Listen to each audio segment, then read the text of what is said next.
Hi, Assalamu alaikum. I am Dr. Nizamuddin Qasmi. I am a sexual disorders and infertility specialist working here at Saira Healthcare and Hijama Center, Barabanki Uttar Pradesh. आज की इस video में हम बात करेंगे mail से related एक प्रॉब्लम है जिसको हम लोग कहते हैं कि इरेक्शन का मेंटेन न रख पाना। कुछ ऐसे लोग होते हैं, आमतौर से ये जो प्रॉब्लम हुआ करती थी पहले वो यंग एज में नहीं हुआ करती थी और ओल्ड एज में जाने के बाद हुआ करती थी। फॉर एग्जांपल वो हम डिटेल में तो अभी थोड़ी देर में आपसे बताएंगे कि किस एज में जाने के बाद कितने % लोगों में ये प्रॉब्लम हुआ करती हैं। लेकिन पहले जो है एडवांस स्टेज में इस तरह की प्रॉब्लम हुआ करती थी कि उनको इरेक्शन तो हो जाता था लेकिन इरेक्शन को वो मेंटेन नहीं रख पाते थे। इरेक्शन हुआ, थोड़े टाइम के लिए हुआ, फ़ौरन ही वो सबसाइड हो गया। लेकिन आजकल ये जो प्रॉब्लम है ये वो हमारे यंग एज के लोगों में देखने को मिल रही है। हमारे पास जो पेशेंट आ रहे हैं उनमें यंग एज के पेशेंट भी ये कंप्लेंट कर रहे हैं कि डॉक्टर साहब हमें इरेक्शन तो आ जाता है लेकिन उसको हम मेंटेन नहीं कर पा रहे हैं। ये बड़ी प्रॉब्लम आजकल देखने को मिल रही है लोगों में। इरेक्टाइल डिसफंक्शन तो अपनी जगह पर है कि वो तो कंप्लेंट ये होती है कि इरेक्शन होता ही नहीं उनको, वो लाख कोशिश कर लें लेकिन फिर भी इरेक्शन नहीं होता है। लेकिन इसमें क्या होता है कि इरेक्शन तो हो जाता है उनको लेकिन इरेक्शन उनका जो है मेंटेन नहीं रहता।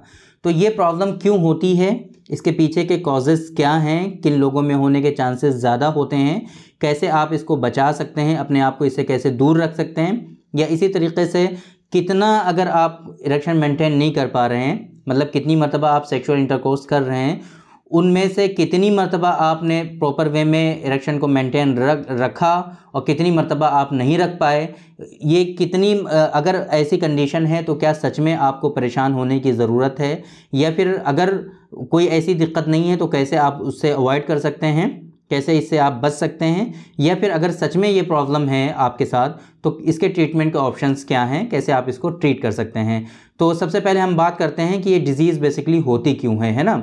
ये जो इरेक्टाइल डिसफंक्शन की एक किस्म ही कह लीजिए इसको, क्योंकि ये भी इरेक्टाइल डिसफंक्शन की कैटेगरी ही में आता है। डिफिनेशन अगर हम देखें इरेक्टाइल डिसफंक्शन की तो यही होता है कि या तो इरेक्शन अचीव न कर पाना या इरेक्शन को मेंटेन न रख पाना, दो चीज़ें होती हैं उसमें। या तो इरेक्शन को आप अचीव ही नहीं कर पा रहे या इरेक्शन हो रहा है लेकिन आप उसको मेंटेन नहीं रख पा रहे हैं, ये दोनों चीज़ें आती हैं उसमें। तो आम तौर पे ये जो कंप्लेंट है दूसरी, इसके बारे में कम लोग डिस्कस करते हैं, तो आज हम इसी के बारे में डिस्कस करेंगे कि अगर आपको इरेक्शन तो हो रहा है, हार्ड हो रहा है, लेकिन आप उसको मेंटेन नहीं रख पा रहे हैं तो इसके पीछे के कॉजेज़ क्या हैं, कारण क्या हैं। तो आम तौर पर इरेक्टाइल डिसफंक्शन के जो कारण और कॉजेज़ होते हैं वही इसके भी कारण होते हैं, लेकिन इसमें कुछ चीज़ें और एडवांस पाई जाती हैं। फॉर एग्ज़ाम्पल अगर आपका इमोशनल स्ट्रेस बहुत ज़्यादा है, आपके अंदर इमोशनल इश्यूज़ हैं, तो उन लोगों में ये ज़्यादा होने के चांसेस होते हैं। एंजाइटी, डिप्रेशन, स्ट्रेस, है ना, इस तरह की चीज़ें अगर आपके अंदर पनप रही हैं तो आपको ये परेशानी हो सकती है कि इरेक्शन को आप मेंटेन नहीं रख पाएंगे। मैंने जैसे कि स्टार्टिंग में ही आपको बताया था कि पहले ये जो प्रॉब्लम हुआ करती थी वो ओल्ड एज में हुआ करती थी, एडवांस स्टेज में हुआ करती थी। फॉर एग्जांपल जो अभी रिसेंटली का एक डाटा है रिसर्च का, वो क्या है कि 50+ लोगों में जिनकी एज 50 से ज़्यादा हो गई है उनमें 4% लोगों में इस तरह की परेशानियाँ होती हैं। मोर देन 50+ एजेस में 4% लोगों को इस तरह के इश्यूज़ होते हैं। इसी तरीके से मोर देन 60+ एज में जिनकी उम्र 60 साल से ज़्यादा हो गई है उनमें 17% लोगों में इस तरह के इश्यूज़ होते हैं। और जिन लोगों की एज 75+ है, 75 साल से ज़्यादा जिनकी एज हो गई है, उन लोगों में मोर देन 50% लोगों में, आधे से ज़्यादा लोगों में इस तरह के इश्यूज़ होते हैं।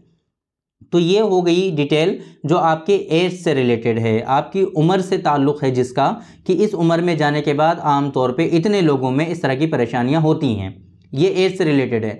लेकिन जाहिर सी बात है आजकल यंग एज के बच्चे आ करके ये कंप्लेंट दे रहे हैं कि सर हमें तो इरेक्शन होता है लेकिन उसको हम मेंटेन नहीं रख पा रहे हैं। तो इसके पीछे के कॉजेज़ क्या हैं बेसिकली वो हम डिस्कस कर रहे हैं। तो सबसे ज़्यादा जो इमोशनल कॉजेज़ हमने आपको बताएं कि स्ट्रेस, एंजाइटी, डिप्रेशन, 3 चीज़ें ही हैं। और इसी तरीके से कहीं ना कहीं कुछ ऐसे फैक्टर्स, कुछ ऐसे इश्यूज़, ऐसे कॉजेज़ उनके अंदर पाए जाते हैं कि जिसकी वजह से जो पेनिस का जो ब्लड सर्कुलेशन है वो डिक्रीज़ हो जाता है। वो कैसे डिक्रीज़ हो जाता है कि जो वहाँ की वेसल्स हैं जो दौरान खून जिनके थ्रू होता है दौरान खून, ब्लड का सर्कुलेशन जिनके थ्रू होता है वेसल्स के थ्रू, वो नैरो हो जाती हैं, वो जो है सिकुड़ जाती हैं, तो उतना ब्लड सर्कुलेशन वहाँ पर हो नहीं पाता है। जितना ब्लड जितनी तेज़ी के साथ फ्लो वहाँ पर होना चाहिए वो उतना हो नहीं पाता है। इस वजह से क्या होता है कि इरेक्शन तो हो जाता है लेकिन फ्लो चूंकि मेंटेन नहीं रह पा रहा है, इस वजह वो चूंकि नैरो हो गया है। वो नैरो क्यों होता है अभी हम डिस्कस करेंगे, आपसे बताएंगे। तो उसके नैरो होने की वजह से क्या होता है कि ब्लड का सर्कुलेशन प्रॉपर वे में हो नहीं रहा, इस वजह से वहाँ पे इरेक्शन जो है वो आप मेंटेन नहीं रख पा रहे हैं। तो ये एक बहुत बड़ा कॉज है। तो इसके लिए आजकल हमारा जो लाइफ स्टाइल है ये ज़्यादा जिम्मेदार है। लाइफ स्टाइल के सही ना होने की वजह से इस तरह की परेशानी होती हैं। देखिए, अगर आप एडवांस स्टेज में हैं, आपको इस तरह की परेशानी हो रही कि आप इरेक्शन को मेंटेन नहीं रख पा रहे हैं, तो अगर आप स्मोकिंग करते हैं, सबसे बड़ी जो ख़राबी है यहाँ पर वो है स्मोकर के साथ इस तरह की परेशानी होती है। यंग एज में जो लोग स्मोकिंग करते हैं उनको ओल्ड और एडवांस एज स्टेज पे आने के बाद, एडवांस एज में जाने के बाद, जैसे कि मैंने डेटा आपको बताया था अभी कि 50 एज में 4%, 60 प्लस एज में 17%, 75 प्लस एज में जाने के बाद मोर देन 50% लोगों में इस तरह की परेशानियां होती हैं। तो आम तौर पे उन लोगों में स्मोकिंग की हिस्ट्री पाई जाती है, अल्कोहल के कंज्यूम करने की हिस्ट्री पाई जाती है। तो जो इस तरह के लोग होते हैं उनमें इस तरह की प्रॉब्लम ज़्यादा होती हैं। यंग एज में क्यों हो रहा है आजकल ये, इसके बारे में जब हम गौर करते हैं, पता करने की कोशिश करते हैं कि यंग एज में जाने के बाद इस तरह की परेशानियां क्यों होती हैं, तो आजकल चूंकि सारी चीज़ें इतनी हैंडली हो गई हैं, इतनी इजी हो गई हैं सारी चीज़ें, आप हर किसी के हाथ में मोबाइल है और इसमें एक्सेस इतना अच्छा है, कुछ भी आप देख सकते हैं, कुछ भी आप कर सकते हैं। माहौल इतना ओपन हो चुका है कि आप किसी से भी फ्रेंडशिप कर सकते हैं। गर्लफ्रेंड बॉयफ्रेंड का जो एक माहौल चलन में है अभी इतना ज़्यादा कॉमन है, यहाँ तक कि यंग बच्चे हमारे पास जो आते हैं वो रिलेशनशिप में भी होते हैं। तो इसकी वजह से क्या होता है कि मास्टरबेशन जो है ये बहुत ज़्यादा कॉमन है। मास्टरबेशन की वजह से इस तरह की परेशानियां होती हैं। क्या परेशानियां होती हैं मास्टरबेशन की वजह से? क्योंकि ये बात हम अक्सर बताया करते हैं, बहुत इंपॉर्टेंट चीज़ है, आप इसको नोट कर लीजिए। क्या कि जो सेक्सुअल इंटरकोर्स हम लोग करते हैं वहाँ वजाइना की जो ग्रिप होती है, बहुत ओपनली हम बात कर रहे हैं, वजाइना की जो ग्रिप होती है वो इतनी हार्ड नहीं होती और वो एक स्टेबल रहती है। उसकी ग्रिप जो होती है वो स्टेबल होती है। ऐसा नहीं है कि आप उसको टाइट कर सकते हैं या फिर उसको जो है लूज़ कर सकते हैं, वो आपके इख्तियार में नहीं होता। वो अल्लाह ने, ईश्वर ने, कुदरत ने उसको ऐसा ही बनाया हुआ है।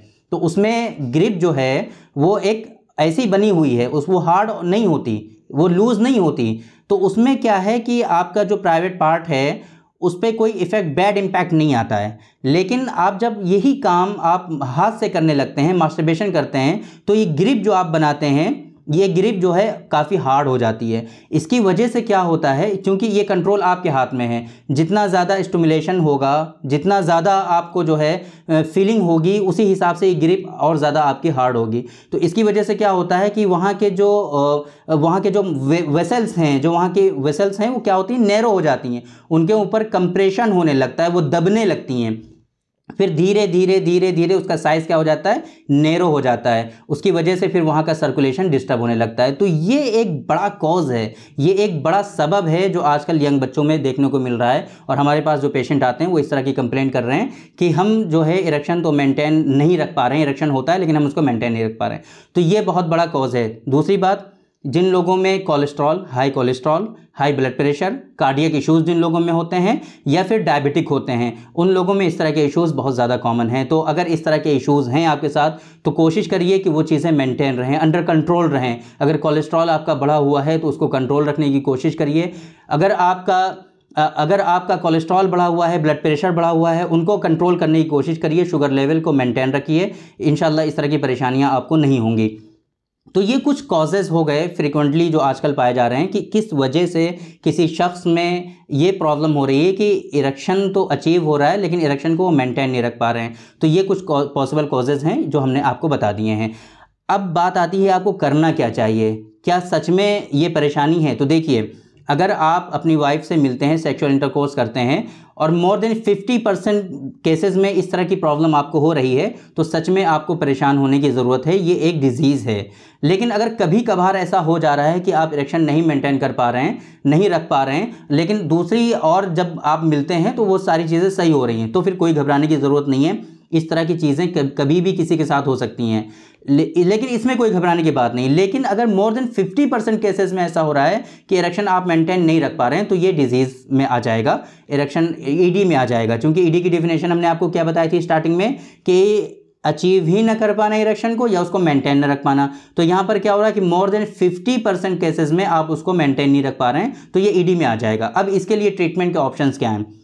हमेशा हम आपको बताते हैं कि ये चीज़ें जो हैं ट्रीटेबल हैं, हर्बल मेडिसिन के थ्रू, यूनानी सिस्टम ऑफ मेडिसिन के थ्रू सक्सेसफुल इनका ट्रीटमेंट होता है। तो अगर आपको इस तरह की परेशानी हो तो सबसे पहले एक चीज़ जो सबसे कॉमन है, इसमें क्या करना चाहिए, आपको कंसल्ट करना चाहिए। इसके जो सेक्सोलॉजिस्ट डॉक्टर्स हैं जो स्पेशलाइज्ड हैं इसके लिए, उनसे आप कंसल्ट करिए। खुद से कोई मेडिसिन मत लीजिए। इसमें गलती क्या करते हैं लोग कि सेल्डेनाफिल, टैडालाफिल बहुत ज़्यादा कॉमन है इसके लिए, वो यूज़ करने लगते हैं लोग। तो इनकी वजह से अब जाहिर सी बात है, अगर आपको हाई कोलेस्ट्रॉल का इशू है, नैरो हो गई हैं आपकी वेसल्स, है ना, या फिर क्या है कि आप हाइपरटेंशन के मरीज़ हैं, ब्लड प्रेशर आपका बढ़ा हुआ रहता है, आप ये सेल्डेनाफिल, टैडालाफिल ले रहे हैं, तो इसकी वजह से तो आपको और प्रॉब्लम होंगी। ये बारीकियां आप जानते नहीं हैं, ये मेडिसिन आप लेने लगते हैं, फिर आपको जब परेशानियां होती हैं तो आप बहुत ज़्यादा परेशान होते हो। फिर उस वक्त इसका ट्रीटमेंट इतना ईजी नहीं होता जितना कि अगर आप स्टार्टिंग में ही किसी फिजिशियन से कंसल्ट कर लेंगे, इसको प्रॉपर वे में ट्रीट कर लेंगे, वो ज़्यादा बेहतर रहेगा आपके लिए। वो ज़्यादा मुनासिब है कि आप कंसल्ट करने के बाद जो मेडिसिन आपको एडवाइस की जा रही हैं आपके डॉक्टर्स की तरफ से, उनको आप लीजिए, वो आपके लिए सक्सेसफुल ट्रीटमेंट साबित होगा। इंशाल्लाह ये परेशानी आपकी क्योर हो जाएगी, कोई घबराने वाली बात नहीं है। लेकिन खुद से आप अपने डॉक्टर मत बनिए, ये आपके लिए नुकसानदेह हो सकता है। तो थैंक यू वेरी मच, बहुत बहुत शुक्रिया आपका। आज के इस वीडियो में हमने डिस्कस किया, आपको बताया इरेक्टाइल डिस्फंक्शन के बारे में। इरेक्टाइल डिस्फंक्शन की डिफिनेशन में हमने डिस्कस किया कि ये होता क्या है कि इरेक्शन मेंटेन ना रख पाना या इरेक्शन को अचीव ना कर पाना, दो चीज़ें होती हैं कि इरेक्शन या तो इरेक्शन को आप अचीव नहीं कर पा रहे या इरेक्शन को मेंटेन नहीं रख पा रहे हैं। ज़्यादातर जो आज हमने कवर किया अपनी इस वीडियो में, हमने आपको बताया कि इरेक्शन को अगर आप मेंटेन नहीं रख पा रहे हैं तो इसके पॉसिबल कॉजेज़ क्या हैं। मैंने आपसे डिस्कस किया कि पहले ये आम तौर से यंग एज में नहीं हुआ करता था, एडवांस स्टेज में और एडवांस एज में जाने के बाद हुआ करता था। पूरा एक डेटा मैंने आपको बताया, अभी जो साइंटिफिकली रिसर्च हैं उसके बारे में हमने आपसे डिस्कस किया कि मोर देन 50+ एज में जाने के बाद 4% लोगों में इस तरह की प्रॉब्लम्स होती हैं, 60+ एज में जाने के बाद 17% लोगों में इस तरह की प्रॉब्लम होती हैं, और 75+ एज में जाने के बाद मोर देन 50% लोगों में इस तरह की प्रॉब्लम होती हैं। इसके पॉसिबल कॉजेज़ के बारे में हमने डिस्कस किया कि क्या क्या इसके पॉसिबल कॉजेज़ हैं, किन किन वजूहात की बिना पर ये उनमें होता था ओल्ड एज में जाने के बाद, और आजकल जो यंग बच्चों में हो रहा है उसके पॉसिबल कॉजेज़ क्या हैं कि क्यों उन लोगों में इस तरह की डिजीज़ हो रही हैं। हमने आपको बताया कि कितनी केसेस में अगर आपको इस तरह की प्रॉब्लम हो रही है तो आपको कोई घबराने की ज़रूरत नहीं है, ना ही कोई ट्रीटमेंट की ज़रूरत है। और मोर देन 50% केसेस में अगर आपको इस तरह की प्रॉब्लम हो रही है तो वहाँ पर आपको ट्रीटमेंट की ज़रूरत है। ट्रीटमेंट कहाँ पे कराना है आपको, मेरी रिकमेंडेशन आपके लिए क्या है, किन मेडिसिन से आपको बचना चाहिए, ये सारी चीज़ें हमने आपसे डिटेल में डिस्कस कर ली हैं। तो थैंक यू वेरी मच, बहुत बहुत शुक्रिया आपका। आज की इस वीडियो में इतना ही। इंशाल्लाह कल फिर मुलाकात होगी आपसे एक दूसरी वीडियो में, हम डिस्कस करेंगे आपसे एक दूसरे टॉपिक पर। तब तक के लिए आप हमें इजाज़त दीजिए। अस्सलामु अलैकुम।